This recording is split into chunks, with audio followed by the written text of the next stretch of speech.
Assalamualaikum warahmatullahi wabarakatuh.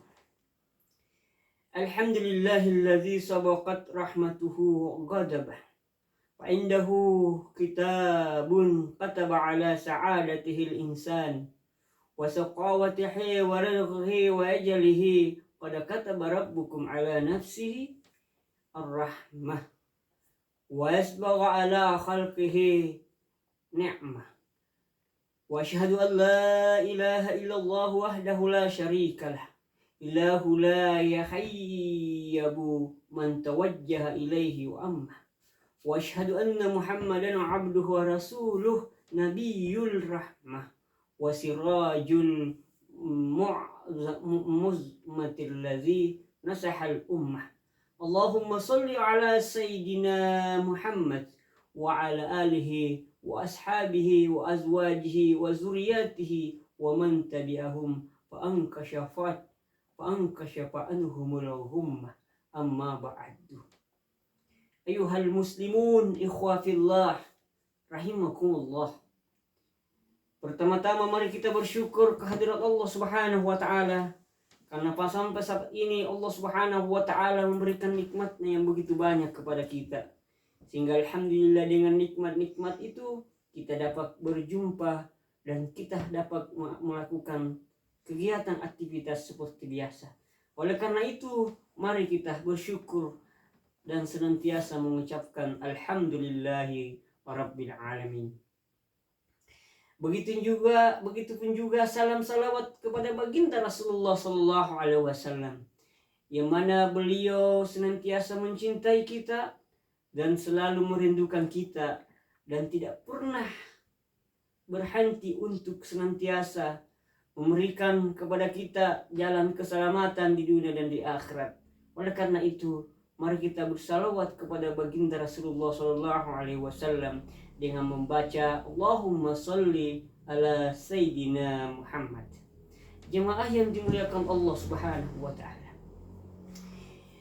Oleh karena itu jemaah yang dimuliakan Allah Subhanahu wa taala, pada kesempatan yang berbahagia ini yang insyaallah sebagai mukaddimah atau sebagai tema atau sebagai pokok pembicaraan kita atau kata yang menjadi dasar saling mengingatkan kepada kita, yakni ada pesan Rasulullah sallallahu alaihi wasallam kepada kita umatnya. Sebagaimana Rasulullah sallallahu alaihi wasallam bersabda dalam sebuah hadisnya yang berbunyi, qala Rasulullah sallallahu alaihi wasallam, itmanu li sitta atmanu lakumul jannah. Usduqu iza haddastum wa awfu iza wa'tum wa addu iza tumintum wahfuzu furujakum wa gudu absarakum wa kuffu aydiyakum. Jemaah yang dimuliakan Allah Subhanahu wa taala. Rasulullah sallallahu alaihi wasallam begitu mencintainya kepada kita. Begitu dalam kasih sayangnya kepada umatnya. Maka Rasulullah sallallahu alaihi wasallam suatu ketika berpesan kepada umatnya dengan cara bersabda yang sebagaimana saya bacakan tadi, yang berbunyi bahwa ismanu li sitta atmanu lakumul jannah. Kalau Rasulullah sallallahu alaihi wasallam ismanu li sitta atmanu lakumul jannah.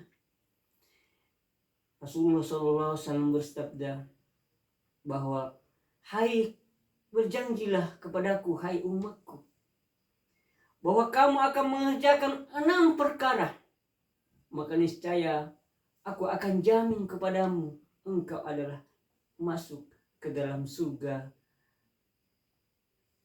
yang dimuliakan oleh Allah Subhanahu wa taala. Begitu indahnya pesan Rasulullah sallallahu alaihi wasallam kepada kita semua. Begitu dalamnya kasih sayang Rasulullah sallallahu alaihi wasallam kepada kita semua. Dia memperlihatkan kepada kita, dia menunjukkan kepada kita jalan, cara, strategi agar kita termasuk ahli surga.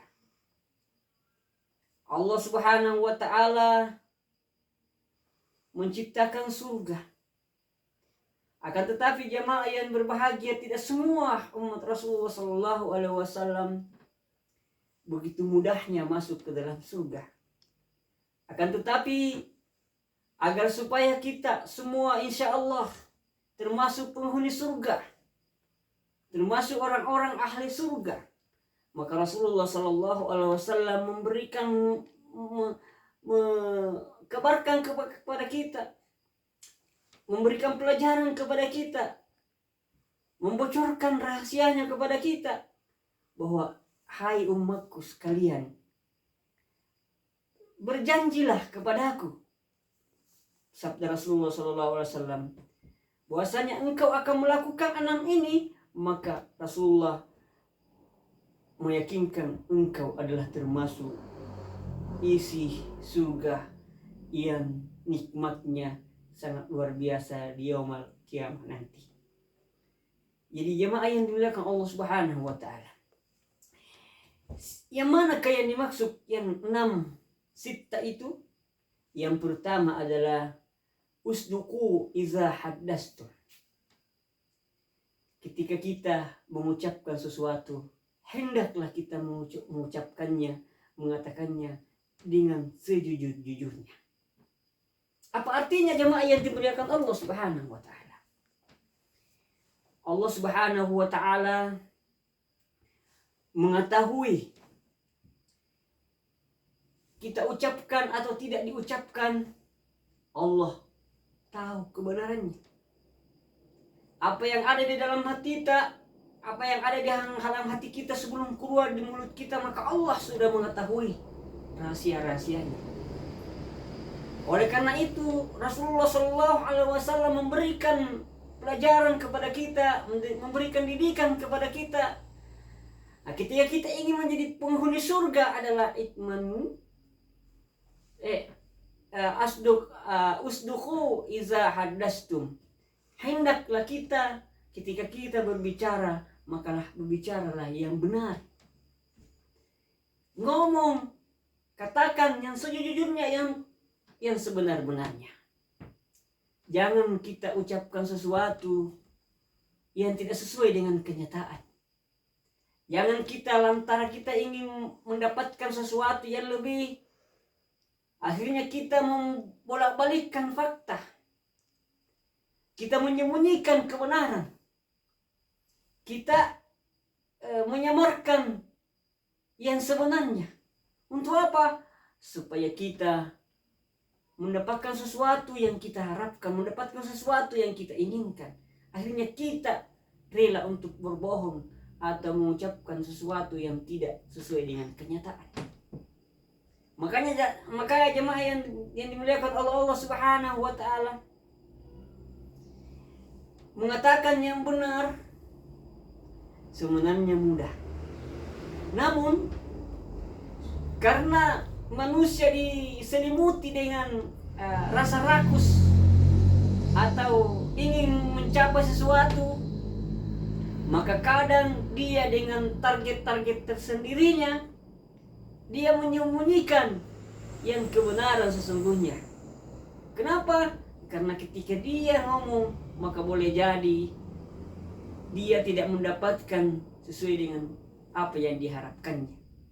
Contoh kecil sebagai pedagang. Kalau ada dagangannya itu kurang, nah ketika dia jujur memperlihatkan kebenarannya atau kekurangannya dagangannya, maka bisa kurang untungnya. Maka dia rela menyembunyikannya itu.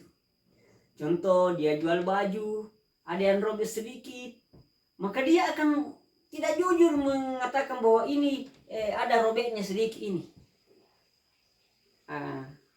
Kalau dia katakan ada robeknya sedikit, maka boleh jadi akan kurang harganya, bahkan tidak dia jadi beli. Makanya jemaah yang dimuliakan Allah Subhanahu wa taala, jujur itu sangat penting dalam kehidupan ini.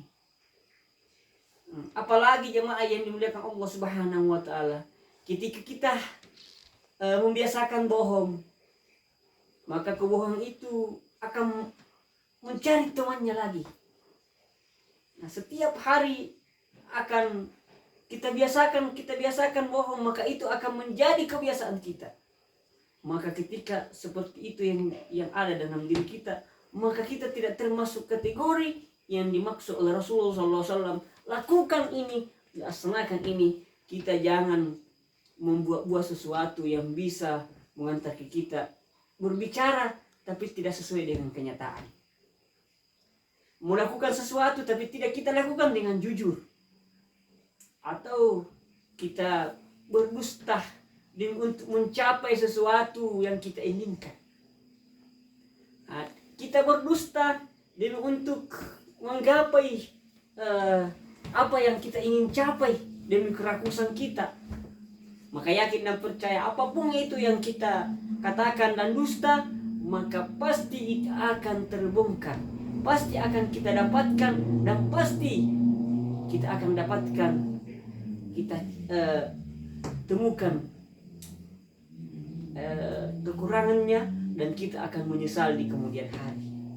Karena semua yang kita capai dengan hasil kebohongan atau penipuan di dalamnya, maka yakin dan percaya apa yang kita lakukan itu akan kembali kepada kita. Makanya Rasulullah SAW memberikan jaminan kepada kita, kita akan termasuk salah satunya isi penghuni surga ketika mampu kita mengucapkan yang benar, mampu kita membahasakan dengan kejujuran apa yang terjadi di kehidupan kita ini. Oleh karena itu jemaah yang berbahagia, itu yang pertama. Maka Rasulullah SAW senantiasa mengajarkan kepada kita, jadilah manusia yang jujur, jadilah manusia yang senantiasa mengucapkan yang benar. Yang kedua adalah ketika kita ingin terjamin oleh Rasulullah SAW penghuni surga, yang kedua adalah wa'aufu iza wa'atum. Tepatilah ketika kita berjanji. Jadi jemaah yang dimuliakan Allah Subhanahu wa taala, dalam kehidupan ini seringkali keluar di mulut kita kata-kata janji. Seringkali sadar atau tidak sadar akhirnya keluarlah bahasa untuk berjanji. Berjanji kepada keluarga kita, berjanji kepada, khususnya kalau pemimpin, kepada masyarakatnya. Kita ingin dipilih, maka dia berjanji begini begitu dan lain sebagainya. Namun jemaah yang berbahagia, seringkali kita mengucapkan sesuatu janji, namun sebenarnya kita hanya menabur janji, tapi kita tidak menunaikan atau mewujud nyatakan janji itu. Contohnya kita ingin mencapai sesuatu tujuan, atau kita ingin menduduki suatu jabatan, contoh. Akhirnya ada ajang pemilihan. Nah, biasa kita keluar ingin memperbaiki ini, ingin melakukan ini, ingin menyelesaikan ini, ingin mencapai ini, ingin mewujudkan ini, ingin memberikan seperti ini. Tapi apa yang terjadi ketika dia terpilih? Semua yang dia lakukan itu boleh jadi ada yang ditunaikan tapi sepotong, bahkan lebih banyak yang tidak ditunaikan daripada yang ditunaikan dari janji-janji sebelumnya sebelum dia terpilih. Saya tidak mengutarakan di sini terpilih apa, yang jelasnya terpilih dalam bentuk menduduki suatu jabatan atau suatu kedudukan atau suatu memegang kendali. Oleh karena itu jemaah yang berbahagia, begitulah Rasulullah SAW memberikan kepada kita arahan atau janjinya bahwa hai umatku, yang kedua ketika kita mau menjadi penghuni surga adalah ketika kita berjanji maka tepatilah janji itu. Nah, janji ini kita yang buat, janji ini kita yang bikin, janji ini kita yang bertanggung jawab. Makanya jemaah yang berbahagia, begitu mudah janji. Yang bisa menjadi susah adalah wujud nyatanya. Contoh, kita berjanji ingin membahagiakan orang. Ini anak muda ini biasa tidak sengaja berjanji kepada pemudi-pemudi yang dia sukainya, bahwa ketika kau nanti begini akan kasih begini kamu ini. Tapi setelah terjadi lupa janjinya jemaah yang dimuliakan Allah Subhanahu wa taala. Kalau lupa tidak sengaja ya, tapi ini lupa sengaja. Nah, makanya jemaah yang berbahagia ketika kita ingin penghuni surga, maka pada saat kita berbuat janji, maka tepatilah janji yang kita buat. Insya Allah kita termasuk hamba Allah dan umat Rasulullah SAW akan dijamin masuk ke dalam surga Allah Subhanahu wa taala. Itu yang kedua. Yang ketiga adalah wa'du iza tumintum. Tunaikan apabila mendapat amanah dari orang.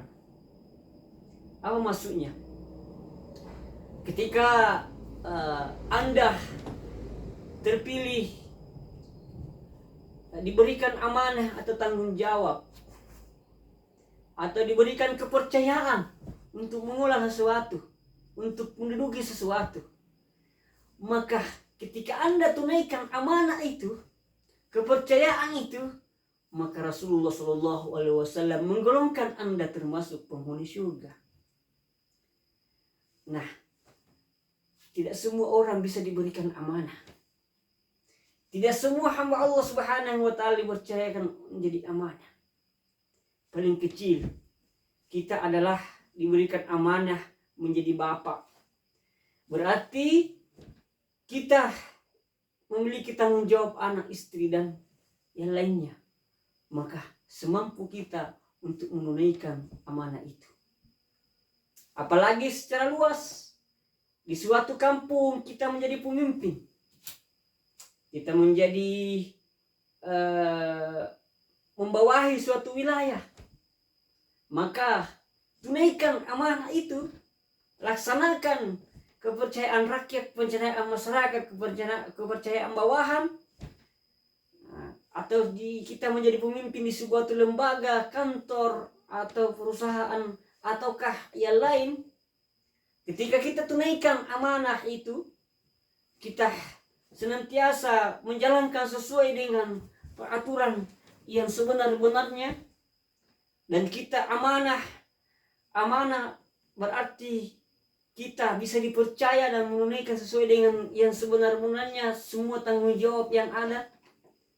Semua yang manajemen, peraturan kita jalankan sesuai dengan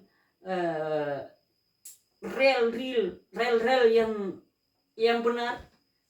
Kita tunaikan sesuai dengan aturan-aturan yang berlaku di mana kita mengembang amanah itu. Maka insya Allah kita termasuk golongan-golongan orang-orang yang menjadi janji Rasulullah, kita adalah penghuni surga. Namun apa yang terjadi jamaah yang dibiarkan oleh Allah Subhanahu wa taala, ada di antara kita diberikan amanah, akan tetapi dia sia-siakan amanah itu. Contoh kecilnya, ada orang yang menitipinya barang. Karena saking bagusnya barang itu, dia pakai barang, padahal tidak ada haknya dia memakai barang itu. Entah itu dia pakai ada hasilnya. Contoh, dia dititipi mobil, dia pakai mobil untuk cari uang. Tidak ada kesepakatan pemiliknya dan lain sebagainya. Atau dia dititipi jabatan, tapi apa yang terjadi? Dia disuruh mengelola administrasi, atau dia disuruh mengelola dana, tetapi apa yang terjadi? Dia selewengkan dananya untuk kepentingan dan kebutuhan dirinya sendiri, untuk keperluan pribadinya sendiri. Makanya jamaah yang dimuliakan Allah Subhanahu wa taala, ketika kita termasuk orang-orang yang ketika dipercayakan suatu amanah, dipercayakan suatu pekerjaan, dan kita tunaikan karena Allah Subhanahu wa taala, dan kita tunaikan sesuai dengan peraturan keadaan yang ada, maka insya Allah termasuk kita penghuni surga.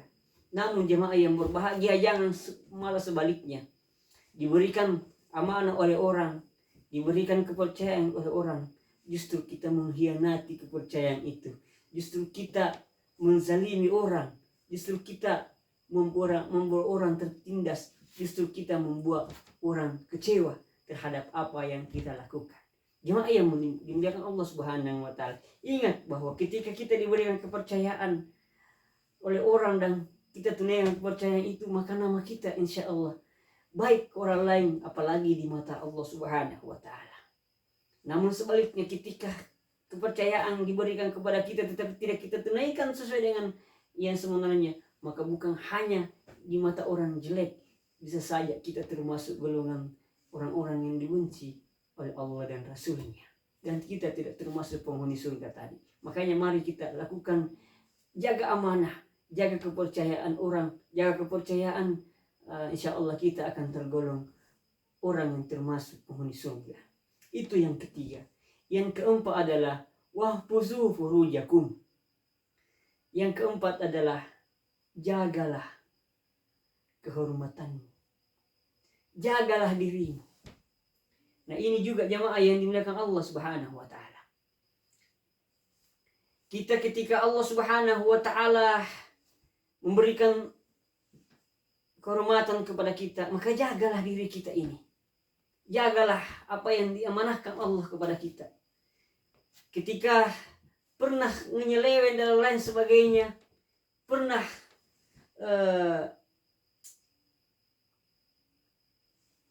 melanggar dan lain sebagainya, maka segera bertaubat. Jangan ulangi lagi. Jangan lagi terjerumus kepada lubang yang sama. Nah, jaga kita ini, termasuk juga perempuan, bahwa jagalah diri kita. Jangan sampai kehormatan itu bisa ternodai. Akan tetapi ketika terlanjur, maka mari kita bertobat nasuha di hadapan Allah Subhanahu wa taala. Jangan pernah ulangi lagi. Kita akan ganti dengan menjaga maksimal mungkin terhadap kehormatan kita. Kita menjaga kehormatan kita, insya Allah kita akan dijamin oleh Allah dan Rasulnya termasuk penghuni surga. Namun jamaah yang berbahagia, ketika kita lalai atau kita tidak menjaga kehormatan kita, kita memperlihatkan aurat kita, kita bergaul bebas dan lain sebagainya, maka kita tidak termasuk penghuni surga. Makanya jemaah yang berbahagia, termasuk pesan kepada diri saya, mudah-mudahan insyaallah kita senantiasa ketika terlanjur melakukan suatu perkara ini, maka kita bertobat nasuha di hadapan Allah Subhanahu wa taala dan maksimalkan untuk menggantinya dengan perbuatan-perbuatan yang baik. Itu yang keempat. Yang kelima adalah wagudu absarakum. Tundukkanlah pandanganmu. Apa yang dimaksud? Allah memberikan anugerah panca indera mata kepada kita. Dia bebas saja melihat. Apa saja yang tertangkap pasti dia lihat. Apa saja yang ada di hadapannya, jelas dia pasti lihat. Nah, termasuk kita sebagai laki-laki, ketika kita melihat tubuh yang indah, pemandangan yang indah, maka biasa lain masuk di pikiran kita. Akhirnya ada yang bergerak lain. Kenapa? Karena pandangan ini ketika dia memandang sesuatu bisa lain penafsirannya. Apalagi kalau kita melihat sesuatu akhirnya membuat fitnah, ataukah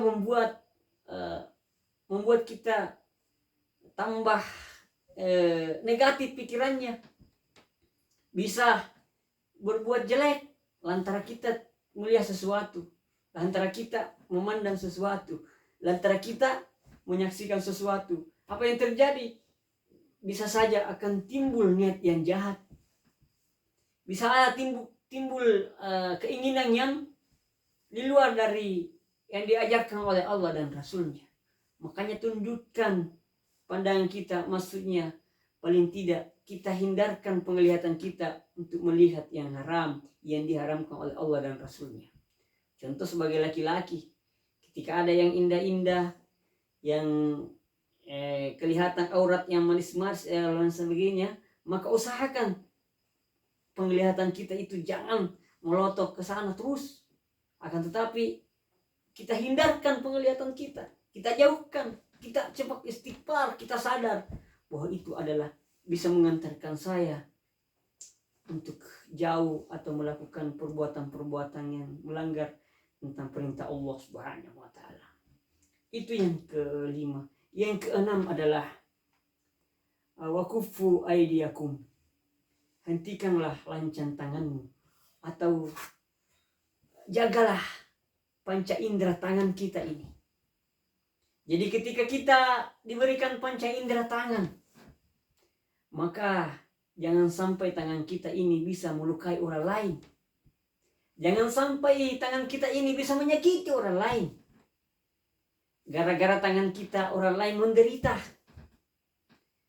Jangan gara-gara tangan kita orang lain bisa jauh dari beribadah kepada Allah Subhanahu wa taala. Menyakiti orang dengan memukul, menyakiti orang dengan melukai dan lain sebagainya. Yang kedua, jaga lancang tangan kita berarti jangan memegang sesuatu yang bukan hak kita. Jangan sembarang dipegang yang bukan hak kita. Nah, kalau terlanjur sudah pegang bagaimana Ustaz? Maka kita bertaubat di hadapan Allah. Contoh kecilnya, kita pergi jalan-jalan, tiba-tiba lewat kebun. Ini kebun ada buah mangganya, banyak, enak lihat.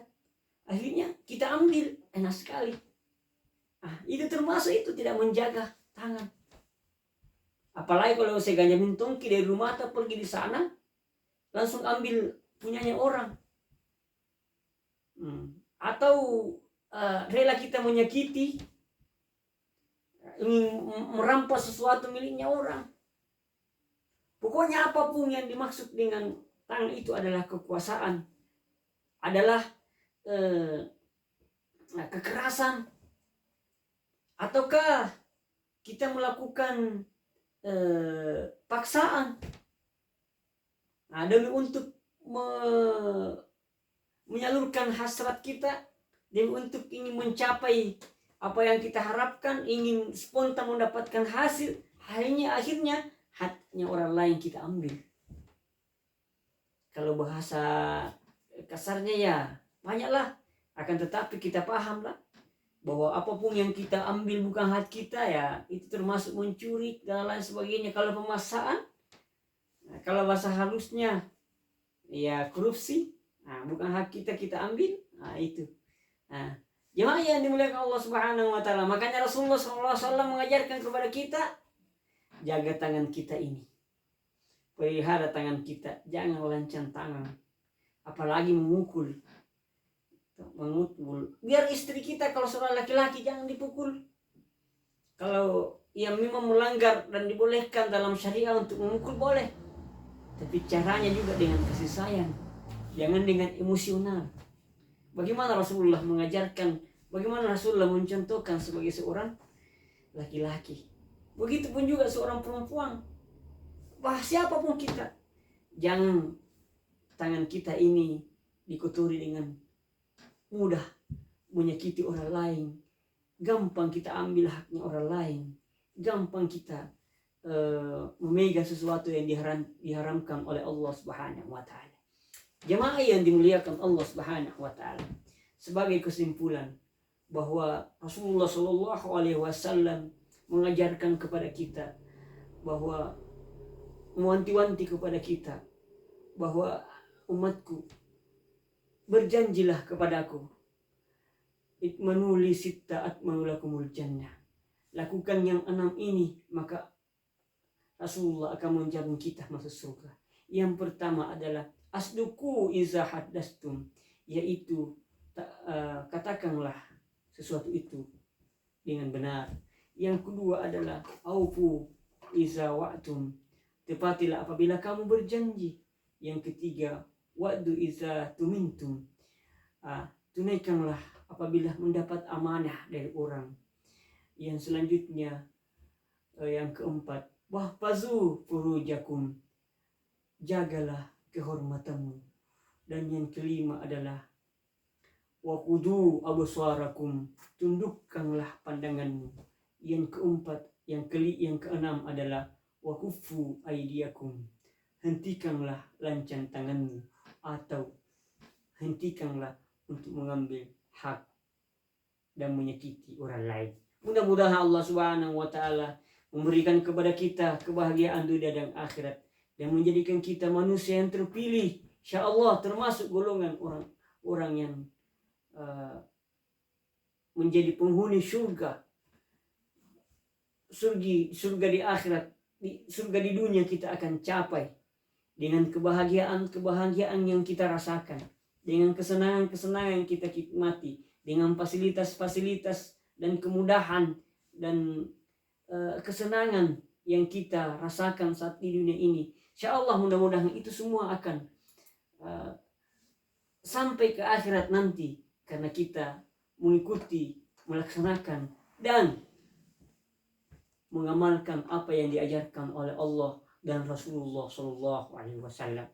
Dan akhirnya sebelum saya akhiri pembicaraan kita kali ini, maka saya harapkan untuk dibantu channel saya ini agar di subscribe, like and share. Mudah-mudahan insyaallah Allah Subhanahu wa taala memberikan kepada kita kebahagiaan dunia dan akhirat, dan semua yang kita lakukan berilah ibadah di sisi Allah Subhanahu wa taala. Kiranya didoakan saya atas istiqamah di jalan Allah Subhanahu wa taala, dan saya doakan kita semua agar insyaallah selalu berada di jalan yang diridai oleh Allah Subhanahu wa taala. Lebih dan kurangnya mohon dimaafkan. Wabillahi taufiq was sa'adah. Assalamualaikum warahmatullahi wabarakatuh.